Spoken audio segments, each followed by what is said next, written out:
अस्सलाम वालेकुम dear students, कैसे हो आप लोग। उम्मीद है कि आप लोग बिल्कुल ठीक ठाक हो गए। तो आज की इस वीडियो में चला हम लोग जो है वो चैप्टर नंबर 16 है आई थिंक, उसको जो है वो क्विकली रिवाइज करेंगे, which is about the sports and movement. हमारे पास इसमें फर्स्ट ऑफ ऑल इंट्रोडक्शन आ जाता है। इंट्रोडक्शन में ऐसा MCQ पॉइंट नहीं है, तो हम लोग जो है वो ह्यूमन स्केलेटन पर जाएंगे। अब ह्यूमन स्केलेटन में हमारे पास दो चीज़ें आती हैं, एक होता है हमारे पास कार्टिलेज और एक होता है बोन होता है।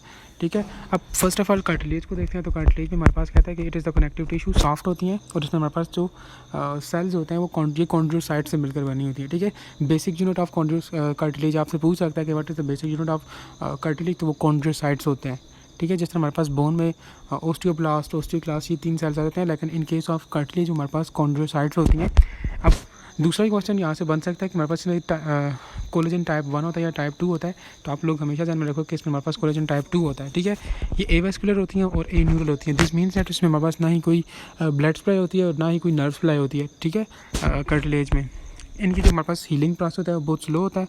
और कहते हैं कार्टिलेज रिप्लेस्ड बाय बोन, कहते हैं बाद में ये जो कार्टिलेज होता है इसको बोन जो है वो रिप्लेस कर देती है। ठीक है, अब यहाँ पर MCQ पॉइंट्स आप लोगों ने ये तकरीबन सारे ही आप लोग ध्यान में रखें।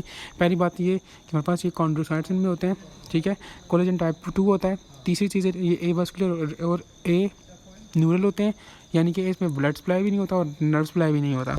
तीसरी चीज़ ये इसमें हमारे पास जो है वो जो हीलिंग प्रोसेस होता है, हीलिंग किसे कहते हैं, कोई ज़ख्म हो उसके जो लाइक ठीक होने का वो प्रोसेस होता है वो इसमें बहुत स्लो होता है। लाइक ज़ख्म कार्टिलेज अगर इंजर्ड हो जाए, डैमेज हो जाए, तो उसका जो हीलिंग प्रोसेस है वो बहुत स्लो होता है। कार्टिलेज रिप्लेस बाय बोन, बाद में जो है वो कार्टिलेज को बोन रिप्लेस कर लेती है। दूसरा हमारे पास बोन आता है, कहता है कि ये लिविंग टिश्यूज़ होते हैं, हार्ड एंड स्ट्रॉन्ग। ये कहता है कि resist blending and compression, ground substance and matrix. यहाँ से ऐसा कोई इंपॉर्टेंट पॉइंट नहीं है, जस्ट आपको पता हो कि इसमें हमारे पास 65% इनऑर्गेनिक सॉल्ट्स होते हैं। ठीक है, और हमारे पास 35% ऑर्गेनिक कोलेजन्स होते हैं। जस्ट दैट इज़ इट, इसमें और MCQ पॉइंट नहीं है। अब इसमें हमारे पास है वो उसकी टोटल 3 टाइप्स हैं हमारे पास। फर्स्ट ऑफ ऑल एक होती है ओस्टियोब्लास्ट, दूसरे होते हैं ओस्टियोसाइट्स और एक होते हैं हमारे पास ओस्टियोक्लास्ट्स। हमारे पास जो ओस्टियोब्लास्ट होते हैं ये मोनोन्यूक्लिएटेड होते हैं। इसमें हमारे पास टाइप 1 कोलेजन होता है, मिनरलाइजेशन ऑफ मैट्रिक्स होती है, entrapped in the matrix to become the osteocyte. ठीक है, दूसरे हमारे पास ओस्टियोसाइट्स होते हैं, ये मेच्योर ब्लड सेल्स होते हैं। ठीक है, extension to meet the osteoblast and osteocytes, maintain the blood calcium, regulate the bone response to strength. जो हमारे पास ओस्टियोक्लास्ट होते हैं ये लार्ज मल्टी न्यूक्लिएटेड होते हैं, remove the mineral matrix and break the organic bone reabsorption में help कर रहे होते हैं। फैगोसाइटोटिक लाइक मैकेनिज्म इनमें होता है। अच्छा, यहाँ से आपसे क्वेश्चन कर सकते हैं कि हमारे पास बोन फार्मिंग सेल कौन से हैं, तो वो ब्लास्ट होते हैं। बोन फार्मिंग सेल क्वेश्चन कर सकते हैं कि which one of the following is the bone forming cell, तो हमारे पास ओस्टियोब्लास्ट हैं। बोन ईटिंग सेल्स कौन से हैं, वो ओस्टियोक्लास्ट हैं। तो ये आप लोगों को पता होना चाहिए। ठीक है, ओस्टियोब्लास्ट हमारे पास ये 3 चीज़ें इसमें आप लोग ध्यान में रखें कि हमारे पास बोन फार्मिंग सेल्स होते हैं, मोनोन्यूक्लिएटेड होते हैं, टाइप 1 कोलेजन होता है, दैट इज़ इट। ठीक है, ओस्टियोसाइट्स में हमारे पास ये mature blood cell bone cells होते हैं। ठीक है, और ये हमारे पास क्या करते हैं, मेंटेन करते हैं बोन के कैल्शियम लेवल को। ठीक है, और ये बोन को रेगुलेट करते हैं, ये रिस्पॉन्स टू स्ट्रेस, ये ओडेसेंटाइटिस को भी छोड़ें। जस्ट 2 चीज़ ध्यान में रखें कि हमारे पास ये मेच्योर ब्लड सेल्स होते हैं। क्वेश्चन आ सकता है कि which one of the followings is the mature blood cell, sorry mature bone cells, blood नहीं बोन सेल्स, तो हमारे पास ओस्टियोसाइट्स हैं। दूसरी चीज़ ये कि हमारे पास ये कैल्शियम के लेवल को मेंटेन रखते हैं, तो ये आप लोगों को लाजमी पता हो। ओस्टियोक्लास्ट आते हैं, ये हमारे पास मल्टी न्यूक्लिएटेड होते हैं और ये हमारे पास क्या करते हैं, बोन रीअब्जॉर्प्शन में हेल्प कर रहे होते हैं, या इनको हम लोग बोन ईटिंग सेल्स भी कह रहे होते हैं। तो जस्ट इसमें आप लोगों ने यही पॉइंट जहन में रखना है। अब दूसरी चीज़ जो है वो हमारे पास है जी, इसके बाद डिवीजन ऑफ स्केलेटन। तो हमारे पास आप लोगों को पता होगा कि हमारे पास at the time of birth हमारे पास टोटल 350 बोन्स होती हैं। ठीक है, और इसमें मोस्टली फिर जिस वक्त एडल्ट हुड की तरफ हम लोग जाते हैं तो कुछ बोन्स आपस में फ्यूज़ हो जाती हैं, क्योंकि स्टार्टिंग में कार्टिलेज वगैरह होते हैं, तो जब वो बोन की शक्ल इख्तियार करते हैं तो वो आपस में फ्यूज़ हो जाती हैं। तो ओवरऑल टोटल हमारे पास 206 जो है वो हड्डियाँ बच जाती हैं। ठीक है, तो आप लोग उसे क्वेश्चन कर सकते हैं कि eight the time of birth हमारे पास कितनी बोन्स होती हैं, तो वो 350 हैं। लेकिन एडल्ट में बात करें तो फिर आप बोलोगे कि वो हमारे पास 206 बोन्स होती हैं एडल्ट में। ठीक है, इसमें और बाकी ऐसा कुछ भी नहीं है। उसके बाद हम लोग बात करते हैं जी जॉइंट्स की। अब जॉइंट्स क्या है, दो बोन्स के दरमियान जो कनेक्शन होता है उसको हम लोग जॉइंट्स कहते हैं। अब इसमें हमारे पास जो है वो डिफरेंट टाइप्स है जॉइंट्स की। पहली हमारे पास जो जॉइंट्स की टाइप है वह है फाइब्रस जॉइंट्स। ये थिन फाइब्रस टिश्यूज़ होते हैं जो कि बोन्स को होल्ड कर रहे होते हैं। इसमें जॉइंट कैविटी नहीं होती, ठीक है। क्वेश्चन कर सकता है कि which one of the following joints have no joint cavity, तो वो फाइब्रस जॉइंट्स होते हैं। ये इमूवेबल होते हैं, ये मूव नहीं कर सकते, फाइबर से मिलकर बने होते हैं तो ये मूव नहीं कर सकते। क्वेश्चन कर सकता है कि which one of the followings are immovable joints, तो ये आपको पता हो। ये प्रोटेक्ट एंड सपोर्ट करते हैं बॉडी को between the skulls bones and between the sacrum and iliac bone. Question कर सकता है कि which joint is present between the bone of skulls, तो हमारे पास वो फाइब्रस जॉइंट्स होते हैं, ठीक है। या सैक्रम और इलियक बोन के दरमियान कौन से जॉइंट प्रेजेंट होते हैं, तो वो फाइब्रस जॉइंट होते हैं। ये भी आप लोगों को पता होना चाहिए। दूसरी हमारे पास कार्टिलेजिनियस जॉइंट्स आते हैं। इसमें हमारे पास जो है वो एक हाइलैंड या फाइब्रो कार्टिलेज जो होता है, टिश्यूज़ होते हैं, ये उसके कनेक्शन जो है वो उसमें होता है।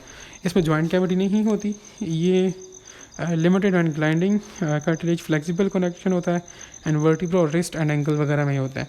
अब यहाँ से जो इंपॉर्टेंट MCQ पॉइंट्स हैं, पहली बात तो ये कि इनमें जॉइंट कैविटी नहीं होती, ठीक है। दूसरी बात ये कि ये वर्टिब्रा एंड रिस्ट और ये एंकल के जो जॉइंट्स होते हैं ये वहाँ पर जो है वो प्रेजेंट होते हैं। क्वेश्चन कर सकता है कि हमारे पास वर्टिब्रल जॉइंट्स कौन से, तो वो हमारे पास जो है वो कार्टिलेजिनियस जॉइंट्स है। तीसरा हमारे पास synovial joints. Synovial joints basically कहता है कि bones are separated by the synovial cavity, ठीक है। इसमें हमारे पास बोन साइनोवियल कैविटी से सेपरेटेड होती हैं। ये फ्रीली मूवेबल होते हैं, ठीक है। क्वेश्चन आ सकता है कि which one of the following joints या which one of the following joints are movable, तो वो साइनोवियल जॉइंट्स होंगे। इसमें हमारे पास ligaments positions the bone and structure determine the movement. इसमें हमारे पास फर्दर इसको दो पार्ट्स में डिवाइड करते हैं। एक हमारे पास हैंग साइनोवियल जॉइंट्स होते हैं, दूसरे हमारे पास बॉल एंड सॉकल साइनोवियल जॉइंट्स होते हैं। जो हैंग वाले होते हैं ना, ये वन प्लेन मूवमेंट करते हैं। जो बॉल वाले होते हैं ये फ्रीली मूवमेंट करते हैं, वो हम लोग आके देखते हैं। जो हैंग वाले होते हैं ये सिलेंड्रिकल प्रोजेक्शन होती है through surface of the other, flexion and extension, elbow and knee. Simple is that hang वाले हमारे पास इनकी वन प्लेन मूवमेंट होती है, लाइक ये जो मूवमेंट करते हैं वो एक ही प्लेन में कर रहे होते हैं। और मोस्टली इसमें जो एग्जांपल आती है ये फ्लेक्शन एंड एक्सटेंशन में जो है वो इन्वॉल्व होते हैं। फ्लेक्शन हम लोग लाइक आर्म के वक्त फ्लेक्स करते हैं, लाइक हैंड को या अपने शोल्डर के पास लेकर जाते हैं, तो ये हमारे पास फ्लेक्शन होती है। जब इसको हम लोग दोबारा वापस लेकर जाते हैं इसको हम लोग एक्सटेंशन कहते हैं, ठीक है। तो सिर्फ ये लाइक इस तरह की मूवमेंट को जो है वो के लिए इन्वॉल्व होते हैं। दूसरे हमारे पास बॉल एंड सॉकेट जॉइंट्स हैं। ये फ्रीली मूविंग होते हैं, ठीक है। One bone articulate with the socket of other. इसमें हमारे पास हिप एंड शोल्डर जॉइंट आ जाता है। हिप एंड शोल्डर जॉइंट में हमारे पास हम लोग एडक्शन कर सकते हैं, एबडक्शन कर सकते हैं, फ्लेक्शन कर सकते हैं, एक्सटेंशन कर सकते हैं, सर्कमडक्शन कर सकते हैं। लाइक सारी मूवमेंट्स हम लोग वहाँ पे जो है वो कर सकते हैं, ठीक है। ये आप लोगों को पता हो। रिवाइज करते हैं। फाइब्रस जॉइंट हमारे पास इसमें जॉइंट कैविटी नहीं होती, इमूवेबल होते हैं। ये skulls, sacrum and iliac bones के जो जॉइंट्स होते हैं ये वहाँ पर प्रेजेंट होते हैं। कार्टिलेजिनियस जॉइंट्स हमारे पास जो है इनमें जॉइंट कैविटी नहीं होती, ठीक है। और ये vertebra and wrist and ankle joints में होते हैं। साइनोवियल जॉइंट्स हमारे पास जो है वो ये फ्रीली मूवेबल होते हैं, साइनोवियल फ्लूइड होता है इनमें। और इसमें दो टाइप्स हैं।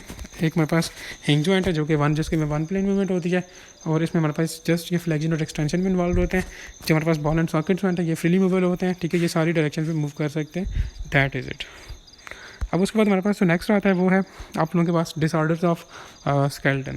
तो डिसऑर्डर ऑफ स्केलेटन में पहले जो आप लोगों के पास है वो है डिस्क स्लिप्स। इसमें सिंपल इज दैट आप लोगों की जो डिस्क होती हैं, वर्टिब्रल डिस्क, आप लोगों ने अगर एक्सरेज की अभी देखा हो ये किसी के एक्सरेज, तो उसमें ये आपको डिस्क क्लियर कट नज़र आती हैं, या आप लोगों ने बुक में डायग्राम देखी हो तो डिस्क हमारे पास ये वर्टिब्रल्स बने होते हैं डिस्क लाइक। अब यहाँ पर कहते हैं इंटरवर्टिब्रल डिस्क शॉर्ट एब्जॉर्बर्स होते हैं, ठीक है। अब यहाँ पर एक और चीज़ है हर्निएशन, ठीक है। ये हमारे पास एक ऐसी चीज़ है जिसमें आपको पता है कि हमारे पास ये जो डिस्क होती हैं इनके दरमियान एक जेल लाइक फ्लूइड होता है। तो वो जेल लाइक फ्लूइड जिस वक्त निकल जाता है उनमें से, तो फिर ये क्या करती हैं आपस में क्लैप्स कर देती हैं, आप एक दूसरे के साथ जुड़ जाती हैं, ठीक है। ऑब्वियसली फ्लूइड नहीं होगा, जो इनके दरमियान कैविटी है वो नहीं होगी, तो ये एक दूसरे का क्लैप कर जाएंगी। जब क्लैप करेंगी तो ऑब्वियसली इनके फंक्शन में कुछ ना कुछ फ़र्क तो आएगा, ठीक है।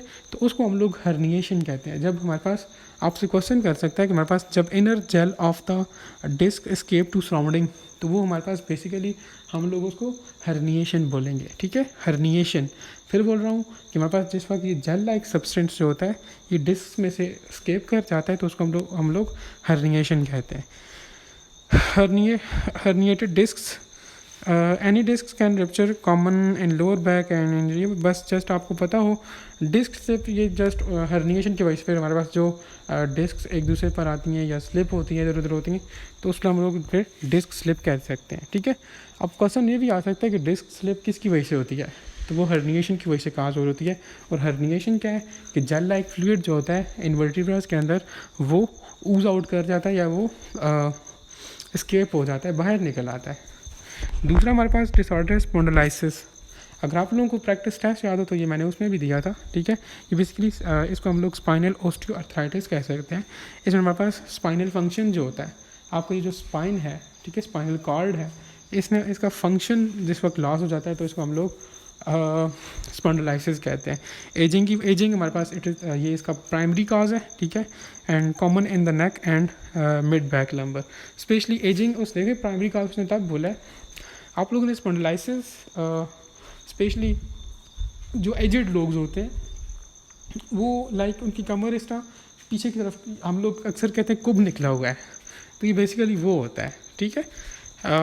जस्ट आपको पता हो कि लॉस ऑफ स्पाइनल फंक्शन हमारे पास क्या है, उसको हम लोग स्पॉन्डिलाइसिस कहते हैं, और एजिंग इसका प्राइमरी काज है, दैट इज़ इट। शियाटिका आ जाता है। शियाटिका बेसिकली ये pain, numbness in the leg, injury presence of the sciatic nerve, sciatic lower spine, like ऐसे। इसमें आप लोग जस्ट ये ध्यान में रखें कि इसको हम लोग ये पेरिफॉर्मस सिंड्रोम की वजह से होता है। ये अगर आप लोग कॉजेज़ में पॉइंट बी को देखें, ठीक है। अच्छा, ये क्या होता है बेसिकली शियाटिका, ये जो आपका ग्लूटियल रीजन होता है, यहाँ से एक नर्व जो है वो आप लोगों के लेग की तरफ जाती है जिसको हम लोग शियाटिका नर्व कहते हैं, ठीक है। ये वो डैमेज हो जाती है। जब वो डैमेज हो जाती है तो हमारे जो लोअर रीजन होता है वहाँ पर जो ब्लड है वो सही तरह से सर्कुलेट नहीं कर सकता।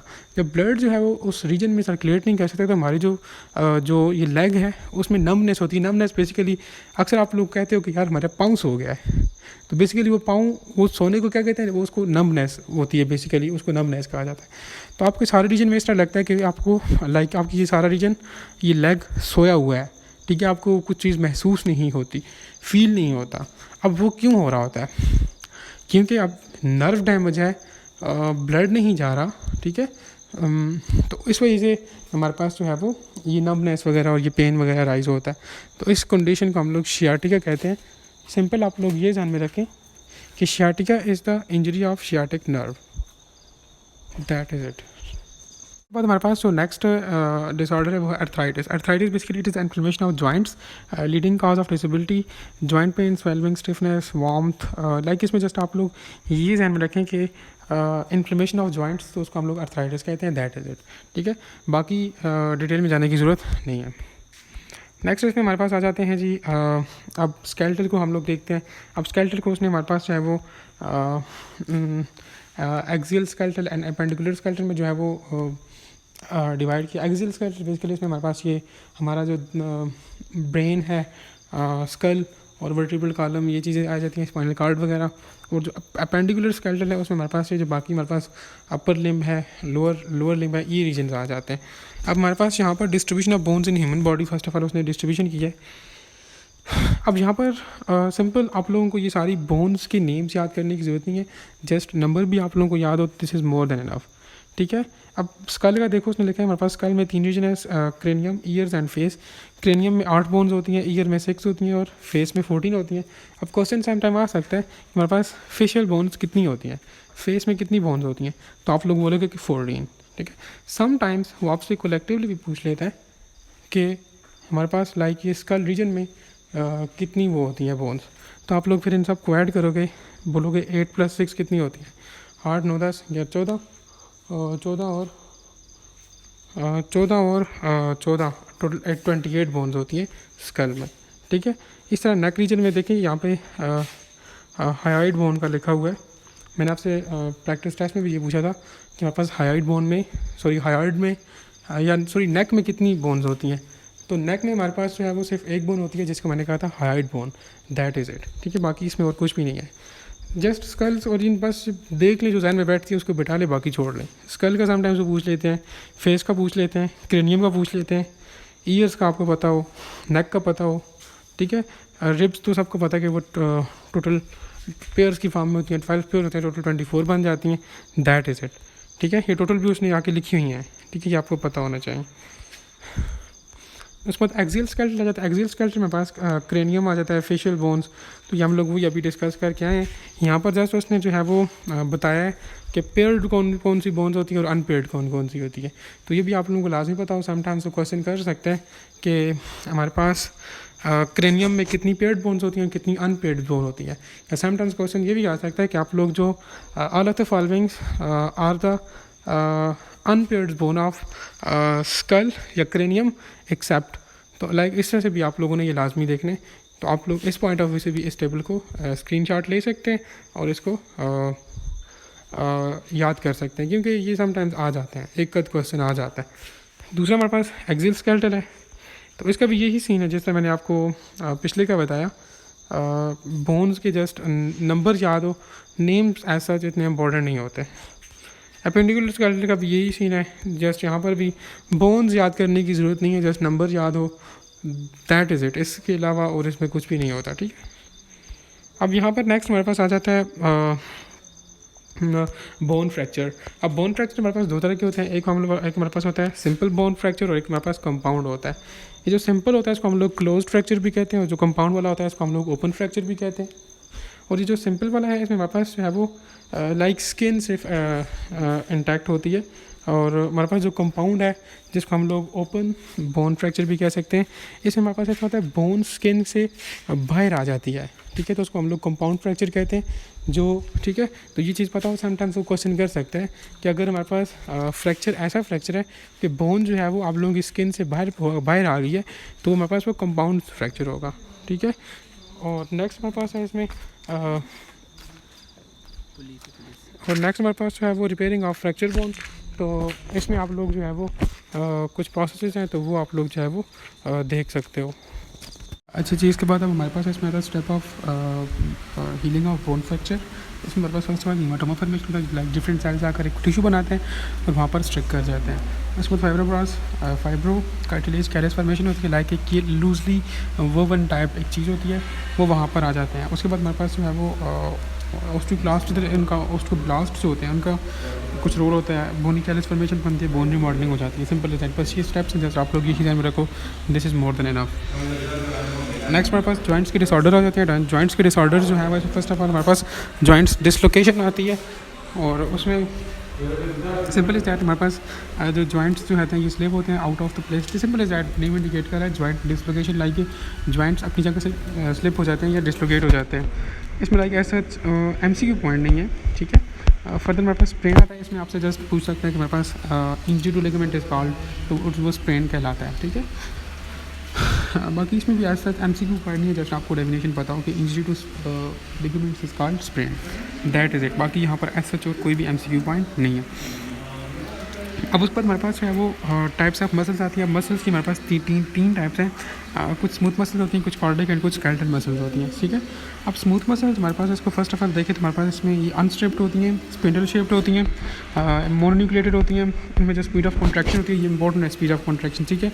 पूछ सकता है कि हमारे पास स्पीड ऑफ कॉन्ट्रैक्शन सब स्लो किस में होती है, सबसे हाईएस्ट किस में होती है।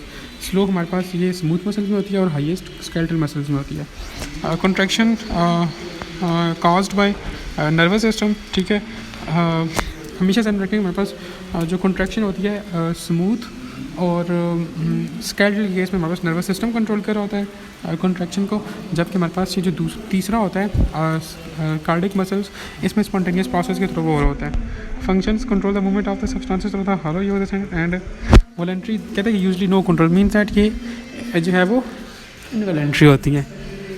और दूसरा हमारे पास आप देखें इसी तरह हमारे पास अब कार्डिक मसल्स आ गए हैं, तो ये लाइक सिंपल चीज़ें, तो मैं इसको इस तरह करता हूँ, आप लोग स्क्रीनशॉट ले लें और उसको जो है वो खुद ही रीड आउट कर लें। इसमें हर एक चीज़ इंपॉर्टेंट है, ये सारा आप लोगों ने देखना है। अब सबसे ज़्यादा क्या इंपॉर्टेंट है वो जैसे मैं आपको बता देता हूँ। समटाइम्स वो आपसे स्ट्रिप्ड या अनस्ट्रिप्ड चीज़ों का पूछ रहा होता है। आप हेडिंग नंबर 1 सम टाइम वो आपसे नंबर ऑफ न्यूक्लियाई यानी कि मोनोन्यूक्लिएटेड है, मल्टीन्यूक्लिएटेड है, ये पूछ रहा होता है। सम टाइम वो आपसे speed of contraction, just that is it, speed of contraction. ये 3 हेडिंग्स आप लोगों को लाजमी आनी चाहिए। बाकी आप इस पूरे टेबल को एक मरतबा पढ़ लें, this is more than enough. आप लोग यहाँ से इसकी स्क्रीनशॉट ले सकते हो। अब बाकी हमारे पास इसमें दूसरे नंबर पर आता है स्ट्रक्चर ऑफ स्केलेटल मसल। अब स्केलेटल मसल का स्ट्रक्चर देखते हैं, तो इसमें हमारे पास स्ट्रक्चर लाइक ये स्केलेटल मसल्स वो मसल्स होती हैं जो हमारे पास स्केलेटल सिस्टम के साथ अटैच्ड होती हैं, सिंपल एज दैट। वाइसेस को पीछे आप इग्नोर करें, क्योंकि मैं बिल्कुल अभी यूनिवर्सिटी में हूँ, और यूनिवर्सिटी में आपको पता है कि क्या सूरत हाल होती है। बंदा किस किस को मना करे कि यार तुम चुप करके बैठो। तो अच्छा, मसल फाइबर से जाते हैं। मसल फाइबर से हमारे पास ये सिलेंड्रिकल अनब्रांच और इनका डायमीटर हमारे पास 10 to 100 माइक्रोमीटर होता है। ठीक हो गया। एक चीज़ आप लोगों ने याद रखिए कि इनका डायमीटर आप लोग समटाइम्स वो क्वेश्चन करते हैं कि मेरे पास what is the diameter of muscles fibre, तो 10 to 100 माइक्रोमीटर होता है। ठीक है। और फर्दर यहाँ पे जस्ट सिंपल आप लोग इसमें सार्कोलीमा को ध्यान में रखें। ठीक है, कि वो क्या होती है। बाकी यहाँ से टी ट्यूब्यूल्स का ध्यान में रखें कि क्या होता है। T tubules terminal portion of the adjacent environment of the sarcoplasm reticulum, तो उसको हम लोग टी ट्यूब्यूल कहते हैं। टी ट्यूब्यूल इंपॉर्टेंट है, सार्कोलीमा इंपॉर्टेंट है। What is सार्कोलीमा? ये एक ट्रांसवर्स ट्यूब्यूल होता है कंटिन्यूस एक्स्ट्रासेलुलर फ्लूइड में। तो जस्ट इसकी आप लोग डेफिनेशन बुक से भी देख लें कि वहाँ पे क्या प्रॉपर डेफिनेशन लिखी हुई है, दैट इज़ इट। बाकी इसमें उसने लिखा है कि इसमें हमारे पास मायोग्लोबिन होता है और स्टोर्ड ग्लाइकोजन होता है। ऑब्वियसली हमारे पास जब ग्लूकोज स्टोर्ड फॉर्म में होता है तो उसको हम लोग ग्लाइकोजन ही कहते हैं। तो वो मसल्स में स्टोर्ड वगैरह होता है, तो ये जस्ट उसने ये मेंशन किया है। आप लोग यहाँ से जस्ट हमारे पास मसल फाइबर्स का डायमीटर याद रखें। हमारे पास सार्कोलीमा क्या होता है ये ध्यान में हो, टी ट्यूब्यूल्स क्या होते हैं, और तीसरी चीज़ ये कि हमारे पास मसल में मायोग्लोबिन होता है प्लस ग्लाइकोजन होता है। मायोफाइब्रिल्स क्या है? मायोफाइब्रिल्स इसका डायमीटर 1 to 2 माइक्रोमीटर है। मसल फाइबर का क्या था? मसल फाइबर 10 to 100 माइक्रोमीटर है, और ये मायोफाइब्रिल 1 to 2 माइक्रोमीटर डायमीटर इनका। Alternate lights and dark bands होते हैं इसमें, जिसको इनको स्ट्रिपोपीरियड्स कहते हैं। और फर्दर इसमें जस्ट आप लोग ये ध्यान में रखें कि हमारे पास ये ध्यान में रखें कि हमारे पास जो सार्कोमेयर है वो functional unit of contractile process है। आपसे क्वेश्चन कर सकते हैं कि what is the functional unit of contractile process, तो वो सार्कोमेयर है। एक और चीज़ ध्यान रखिए कि हमारे पास जो डार्क बैंड होता है ये एनाइसोट्रॉपिक होते हैं, और जो लाइट बैंड होते हैं यानी कि आई बैंड वो आइसोट्रॉपिक इन नेचर होते हैं। अब नेक्स्ट वो कहते हैं कि each A band has a lighter strip, उसको हम लोग एच जोन कहते हैं। और लास्ट में लिखा कहते हैं sarcomere is a region of the myofibrils between 2 successive Z lines. तो ये सिंपल चीज़ें, लेकिन समटाइम्स वो यही चीज़ें जो है वो आप लोगों से MCQ में पूछ सकता है। और फर्दर इसमें जस्ट दोबारा से आप लोग देख लो, मायोफाइब्रिल्स के हमारे पास जो डायमीटर 1 to 2 माइक्रोमीटर है। नीचे आए तो आपसे functional unit of contractile process वो हमारे पास सार्कोमेयर है। डार्क बैंड यानी कि ए बैंड वो एनाइसोट्रॉपिक है। लाइट बैंड यानी कि आई बैंड हमारे पास है वो आइसोट्रॉपिक है। समटाइम्स ये भी पूछ लेते हैं। ए बैंड हमारे पास कहते हैं कि ये लाइटर स्ट्रिप होती है इसमें, उसको जिसको हम लोग एच जोन कहते हैं। Sarcomere is a region of the myofibrils between 2 successive Z lines. तो ये भी इंपॉर्टेंट है फॉर MCQ। नेक्स्ट हमारे पास मायोफिलामेंट्स है। मायोफिलामेंट्स कहता है कि सेंट्रल थिक फिलामेंट होता है मायोसिन, जिसको थिन फिलामेंट्स यानी कि एक्टिन्स ने सराउंड किया होता है। यहाँ से आप लोग एक और चीज़ ध्यान में रखें, मेरे पास जो थिन फिलामेंट होता है वो हमारे पास क्या होता है? थिन एक्टिन, और थिक मायोसिन। थिक देखें M से मायोसिन और M से मोटा थिक, तो इस तरह आप लोग इसको ध्यान में रख सकते हैं। और ये लिंक्ड होते हैं together by the cross bridges. बाकी इसमें और कुछ भी नहीं है, जस्ट इसमें से बताया कि इसमें ट्रोपोमाइसिन एंट्रोपोनिन भी होते हैं, दैट इज़ इट। और कहते हैं कि जो थिक फिलामेंट होता है ना, has a tail terminating into globular heads. Simple is that, ये ध्यान में रख लें, पता नहीं चलता है MCQ का। अच्छा, इसके बाद हमारे पास नेक्स्ट आ जाता है मसल कॉन्ट्रैक्शन को जो है वो एक्सप्लेन करने के लिए डिफरेंट मॉडल्स पुट किए गए थे। उसमें से हमारे पास जो मोस्ट इंपॉर्टेंट मॉडल है वो है स्लाइडिंग फिलामेंट मॉडल। प्रपोज किसने किया था? ये इंपॉर्टेंट नहीं है, लेकिन फिर भी आप लोग देख लो कि H.E. हग्सले and A.F. हग्सले ने जो है वो ये प्रपोज किया था। तो उसमें हमारे पास मसल कॉन्ट्रैक्शन जिस वक्त हम मसल को कॉन्ट्रैक्ट कर रहे होते हैं, हमारे पास जो है वो उसने ये जो डिफरेंट चीज़ें बताई ये इंपॉर्टेंट है, ये आप लोगों ने ध्यान में रखनी है। जो H बैंड होता है वो डिसअपीयर हो जाता है, H band disappear, I band shorten, Z lines come close to each other and A band remain same. अब क्वेश्चन समटाइम्स इस तरह भी आ जाता है कि which one of the following band remain same during the muscle contraction, तो वो A बैंड होता है। तो आप लोग कह सकते हो कि A band remain same during the muscle contraction. लेकिन आपसे वो H बैंड का ही पूछ सकता है, ठीक है, सॉरी H जोन का पूछ सकता है, I बैंड का पूछ सकता है, Z लाइन का पूछ सकता है। तो आप लोग ये भी लाजमी देखिए, 3 से 4 चीज़ें इंपॉर्टेंट है, तो आप लोग इसको जहन में रख सकते हो। Relation of release of calcium ions from the circular plus reticulum, neuro nation of the thin actin filament. Just इसमें जस्ट वही है जो मैंने आपको कुछ चीज़ें बता दी हैं, ऐसा जिसमें और कोई एमसीक्यू पॉइंट नहीं है। अच्छा, इसमें नेक्स्ट हमारे पास है control of the muscles, control of the muscles contraction. तो हमारे पास मसल्स जो है वो कॉन्ट्रैक्ट होती है, उसके लिए एक फिनोमेना इन्वॉल्व होता है जिसको हम ऑल या नॉन और नॉन फिनोमेना कहते हैं। ठीक है, कोई एमसीक्यू में आ सकता है कि control of the muscle contraction is controlled by, या muscle contraction is controlled by which phenomena. तो हम लोग उस पर लिखेंगे कि हमारे पास ऑल और नॉन फिनोमेना। ठीक है, ये आप लोग ध्यान में रखें। अब ऑल ऑफ नॉन फिनोमेना में जस्ट आप लोग ये ध्यान रखें कि हमारे पास मसल जो मोटर कंट्रोल होता है वो पूरे मसल बंडल को जो है वो सप्लाई कर रहा होता है। हमने बोला था कि इसको स्केलेटल मसल को नर्वस सप्लाई जो है वो होता है, तो वो उस पूरे बंडल को कर रहा होता है। अगर किसी एक बंडल में से किसी एक फाइबर को वो सप्लाई नहीं करेगा तो हमारे पास पूरे बंडल में वो लाइक सप्लाई नहीं होगा। तो इसलिए ऑल और नॉन फिनोमेना या तो सारे होंगे या तो कोई नहीं होगा। तो इसका ये मतलब जैसे आप लोग ये ध्यान में रखो कि हमारे पास जो मसल कॉन्ट्रैक्शन होती है उसको कंट्रोल कौन सा फिनोमेना कर होता है, ऑल और none phenomena. Energy of the muscle contraction इसमें वो एडिनोसिन ट्राइफॉस्फेट वो दिस एंड दैट वो चीज़ है। About 35% energy utilize for the performance, यानी कि हम लोग मसल कॉन्ट्रैक्शन करते हैं तो हमारे पास 35% जो है वो एनर्जी यूटिलाइज होती है। जस्ट आप लोग ये ध्यान में रखें। लास्ट में चैप्टर में जस्ट मसल्स प्रॉब्लम्स आ जाते हैं। मसल प्रॉब्लम्स हमारे पास फर्स्ट ऑफ ऑल जो है वो मसल क्रैम्प्स है, दूसरा मसल फैटिग और टेटनी है। जैसे इसका जनरल इंट्रोडक्शन बताओ, बाकी काजेज और ये चीज़ें मैंने आपसे पहले भी कहा था कि ये चीज़ें इंपॉर्टेंट नहीं होती फॉर एमसीक्यू की पॉइंट ऑफ व्यू। अब मसल क्रैम्प्स क्या है कि सडन इनवॉलंटरी कॉन्ट्रैक्शन और स्पैज़म इन वन और मोर मसल्स, उसको हम लोग मसल क्रैम्प्स कहते हैं। ठीक है, इसमें हमारे पास कॉजेज़ क्या हैं, कहते हैं कि नर्वस माल फंक्शन स्टीमिंग, लाइक इसमें ऐसा कोई इंपॉर्टेंट पॉइंट नहीं है। ठीक है, एरियाज अफेक्टेड इसमें हमारे पास हिप या थाई रीजन, हिप ये हमारे पास जो ग्लूटेड रीजन होता है ये, या थाई रीजन मसल्स, ये चीज़ें जो है वो मोस्टली अफेक्ट हो रही थी। जस्ट आपको अफेक्टेड एरियाज पता हो और इसके डेफिनेशन पता हो कि हमारे पास डेफिनेशन क्या है। डेफिनेशन मोस्ट इंपॉर्टेंट है, अफेक्टेड एरियाज इतने इंपॉर्टेंट नहीं है, लेकिन फिर भी आप लोग वो देख लो, एमसीक्यू को पता नहीं चलता। अब मसल क्रैम्प्स दोबारा देख लो कि सडन इनवॉलंटरी कॉन्ट्रैक्शन और स्पेज़म इन द वन और मोर मसल, तो उसको हम लोग मसल क्रैम्प्स कहते हैं। दूसरा हमारे पास मसल फैटिग है, muscle can not produce maximum contraction, also called as a contraction states of continuous contraction, तो उसको हम लोग मसल फैटिग कहते हैं। लाइक हमारे पास कहता है कि मसल को हम लोग कंटिन्यूसली जो है वो कॉन्ट्रैक्ट नहीं कर सकते, तो लाइक वो फैटिग हो जाती है, वो थक जाती है, तो उसको हम लोग मसल फैटिग कहते हैं। दैट इज़ इट, बस इसमें यही है, बाकी काजेज में कुछ नहीं है। और mostly muscles of the arms and the legs are affected, इसमें जस्ट यही है। What is tetany? Characterized by the muscles spasms or ट्रूमर्स। हमारे पास जो है वो उसको हम लोग टेटनी कहते हैं। ये लो लेवल ऑफ कैल्शियम की वजह से होती है। क्वेश्चन कर सकता है कि which one of the following muscle disorder is due to the low level of calcium, हमारे पास टेटनी होगा। इसकी काजेज आप लोग ध्यान में रख लो, ठीक है, ये कर सकता है। ठीक है, अब इसमें कोई ऐसा कोई स्पेसिफिक डेफिनेशन है characterize by the muscle cramps, तो लाइक जैसे भी ध्यान में रख लो। लेकिन मोस्ट इंपॉर्टेंट यहाँ से एमसीक्यूज जो वो बना के दे सकते हैं वो यही कह सकते हैं कि लो level of the calcium cause which one of the following muscle problem, तो वो टेटनी काज कर होता है। That is it. टेटनी हमारे पास ये फेस लिगामेंट्स और क्लव्स वगैरह कुछ है वो अफेक्ट कर होते हैं, बाकी इसमें ऐसा और कुछ नहीं है। यहाँ पर लास्ट में हमारे पास टेटनस है। Tetanus infection of the nervous system, Clostridium tetani, nervous system के इन्फेक्शन को हम लोग टेटनस कहते हैं। Simple is that. क्वेश्चन कर सकता है कि infection of nervous system is called tetani. आप लोगों ने टेटनी और टेटनस में डिफरेंस करना है। टेटनी हमारे पास जस्ट जब कैल्शियम का लेवल लो होता है मसल्स में, तो वो हमारे पास टेटनी काज करता है। और टेटनस बिल्कुल एक डिफरेंट चीज़ है, जस्ट इनकी जो टर्मिनोलॉजीज है वो एक दूसरे के साथ जो है वो मैच करती हैं थोड़ी बहुत प्रोनाउंसिएशन में, तो इसलिए स्टूडेंट्स कन्फ्यूज हो जाते हैं। Tetanus is just like it is an infection of nervous system, that is it. Okay, the supposed picture C, tetanican remains infected for more than 40 years. The supposedly bacteria that spread and make a poison called that tetanoplasm.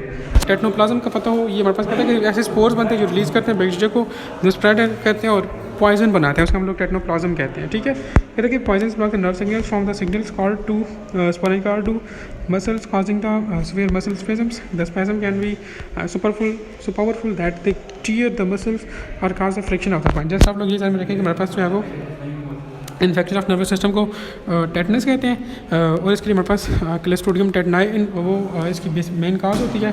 And जो spores release होते हैं bacteria से जो कि spread के होते हैं और एक पॉइजन बनते हैं जिसको हम लोग टेटनोप्लाज्म कहते हैं, दैट इज़ इट। ये था आप लोगों के पास chapter number 16 muscles and sports and movement. तो उम्मीद है कि आप लोगों ने काफ़ी कुछ इसमें सीखा होगा। कोई क्वेश्चन है तो आप लोग कमेंट सेक्शन के अंदर कर सकते हो। और दूसरी बात है कि अगर शोर बैकग्राउंड में आई हो तो उसके लिए माजरत, क्योंकि मैं यूनिवर्सिटी में जो है वो खड़े होकर या उधर जो है वो इसको वॉइस ओवर कर रहा हूँ, तो इसलिए उसके लिए माजरत। Thank you.